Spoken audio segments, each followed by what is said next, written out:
His eyes are weary. I'm 90 years old. Not from age, This is a uniform that I had in Korea. but from what James Andrew Jamison has seen. This is the most important of all because it's a CIB. It means that you was in combat.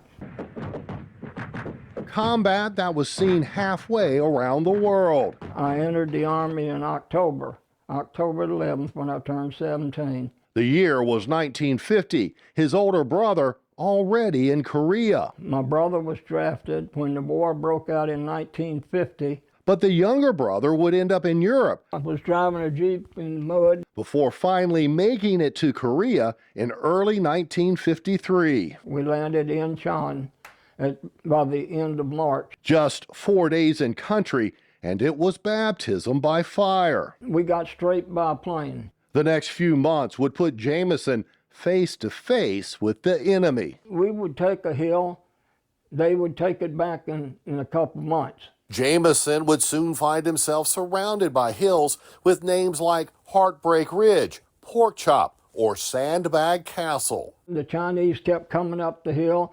They were blowing the bugles like do-do-do-do-do-do-do-do-do and screaming and yelling. 7 decades later, you still remember this like it's yesterday. Yeah, it was yesterday. I mean, to me, it's always yesterday. Vivid the day that would see Jamison awarded the Bronze Star with V for Valor, though it wouldn't be until 1992 that he received his medal. One of the tanks that we were riding got hit by a mortar, and there was a guy, the operator in the tank couldn't get out. 2 of us got the guy out of there. The front of the tank exploded. But his clearest memory is the day of the ceasefire. James was on the front line fighting for his life. I can't say that I ever killed any of them. I fired everything that I had. Then it happened. At 9:45, I remember that. At 9:45, they told us, stop firing. And that was 9:45 at night. Said that it's all over. Well, none of us believed that either. And at that moment, the shooting stopped, but not the work. We had 2 days to destroy all the bunkers. The ceasefire isn't just a date. There are other numbers that go along with it, including the 37,000 Americans who lost their lives, the 92,000 who were wounded, and the 8,000 still missing. Jamison wouldn't leave Korea until September 1954. He would be married here in Virginia in February 1955 and raise a family of 3 boys and 1 girl. But by his early 60s, the war would come back to haunt him. It started creeping back into me, and I started having dreams, and the war was back in my head again.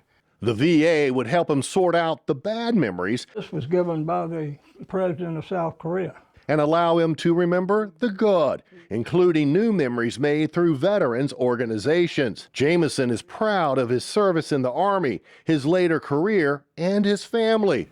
But as with many veterans, there lingers certain thoughts that can't go away. If I may say so, Korea was hell on earth. Korea was hell itself.